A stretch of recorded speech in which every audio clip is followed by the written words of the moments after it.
And at the last second, I start to turn left to make it to the finish line. I plow through the final gate. My ski shoots off in one direction, and I go through the finish line on one ski doing a 360. What's up, everybody? It's Jaron from Virtual Bike and Board, and this is a short little video about one time Stefan and I challenged each other to a ski race. I like to consider myself a pretty confident skier. I've skied for probably 20 years since I was a wee lad. Moved out to Colorado for a year, came back home and haven't skied since. Level 3, type 1, whatever you want to call it. I'm confident out there. I started skiing when I was 6 years old, started ski racing, I think. I want to interrupt really quickly. When I say level 3 skier, everyone thinks they're a level 3 skier. I'm not alone there. Sorry, keep going. But you also said you were type 1 skier, so which is a beginner. So which one are you? Started ski racing in 7th grade, ski raced through grade school, high school, college, graduated college, and said I'm never gonna put on a GS suit ever again. This is the biggest waste of time. And about 2 years go by and I started getting the racing bug again. I hear there's a beer league going on at Bosque, and I'm like, ooh, maybe I wanna get back into this. Get a team together. I started doing pretty good, coming close to top 5 pretty consistently. I'm still no GS suit. 2 or 3 years go by, I'm like, I'm not putting on the GS suit. I break down, my ego is too strong. I bust out the GS suit, and the GS suit has been out ever since. I'm a competitive son of a bitch. GS suit will be coming out tonight. Where are we going tonight? What is the ski race? Where is it? Why are we doing it? It's at Bosque, tiny little mountain in central Massachusetts. The race is all about fun. It's a one run, it's a GS format. The rough times for the top guys are gonna be low 40s. What do you think the winning time tonight is gonna be?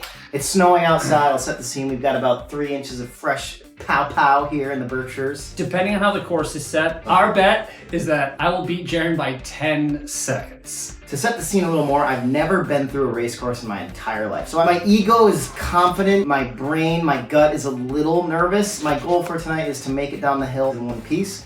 First time, I'm gonna go super easy, wide turns. I've never been through a race course, I don't know what to expect. I was a park skier my whole life, so I've never skied on a pair of skis that have wax and edges on them, so. This started out because Jaron thought he could beat me, and I'm like, you won't even get within 10 seconds. He's like, I will be within 2 seconds. I'm like, you're confused. So we're gonna prove it tonight. We've been talking about this for 4 years. Small side bet. If I come within 10 seconds, you buy dinner. If that doesn't happen, I buy dinner. Deal? No, I'm not taking a 10 Oh my god! Let's talk about gear just very quickly. What are you skiing on tonight? I'm feeling good after that.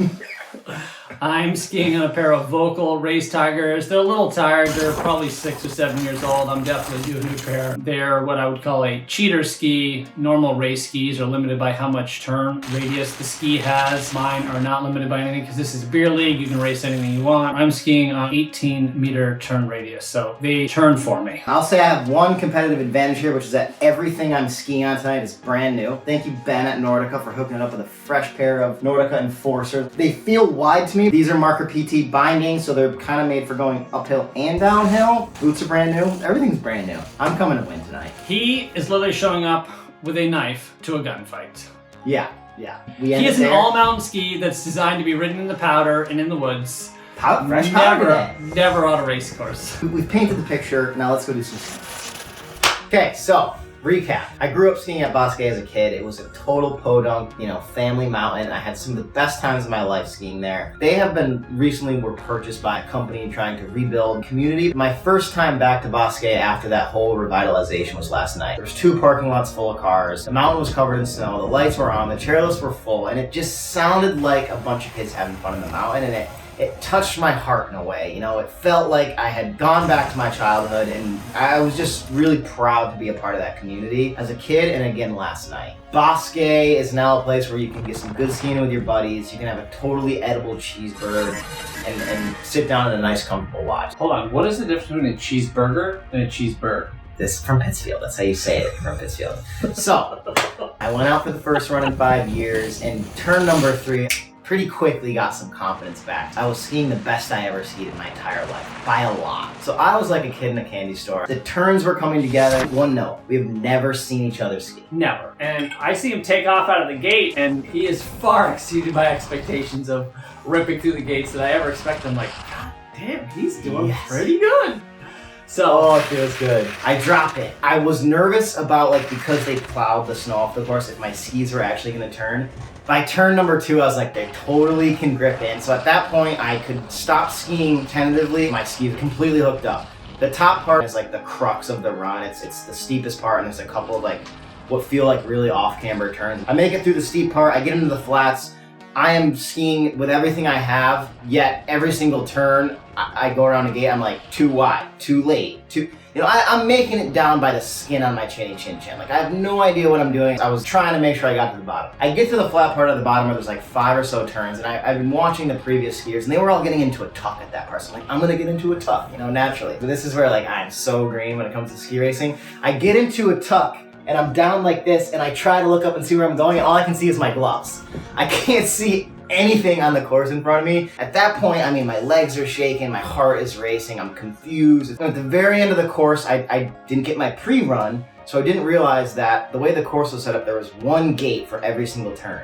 At the very last part, there was 2 gates. So I make my last turn around this blue sweeping gate. I'm kind of in my tuck so I can't see, and I see a red gate off to the right out of the corner of my eye. And I know it's the finish, but I start cranking this right turn, and then at the very last second, I see all the timing set up, an orange fence that I definitely am not supposed to go through. At the last second, I start to turn left to make it to the finish line. I plow through the final gate. My ski shoots off in one direction.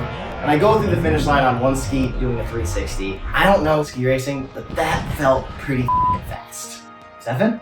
All right, you guys ready for the excuses? I needed to tune my skis. Normally I hand tune everything, but I'd run out of time, so I ran it through the machine, and I'm like, it's good enough. I get in the course, and I start making my first couple turns. I literally cannot turn my ski. Oh my God. Normally you dull your tips and your tails of your ski. The tail of your ski pushes away, and my ski was not pushing away. And I'm like, holy crap, I'm out of control. Sure enough, I finished. And congratulated me as soon as he finished because he knew he was I knew I was going to be eating some humble pie. There's an athlete under there somewhere. I would love to talk a lot of trash about this whole entire day, but it's one thing when you're so far off the competition, when you talk trash, it's like, that guy doesn't matter. Like, it doesn't hurt anyone's feelings. But because I was so close to beating Stefan, I almost feel bad turning the trash talk up because by the next race or two, I'm gonna beat him. And then he's really gonna feel dumb. Because there's one other thing that I would like to point out, and this will be my excuse train, is that Sir Stefan Root had on a full GS suit and race skis. I had on snow pants, a Patagonia sweater, and a set of all mountain skis. And in total was at one point you went up 1.5 seconds behind. So it was, as far as I'm concerned, it was neck and neck, and I will be coming for him. In the ski world, that's a massive amount of time. I'm very excited for next week. If you like this kind of content, give us a thumbs up, hit the subscribe button, and like I always say, round up for distance, round up for time. Thanks for watching.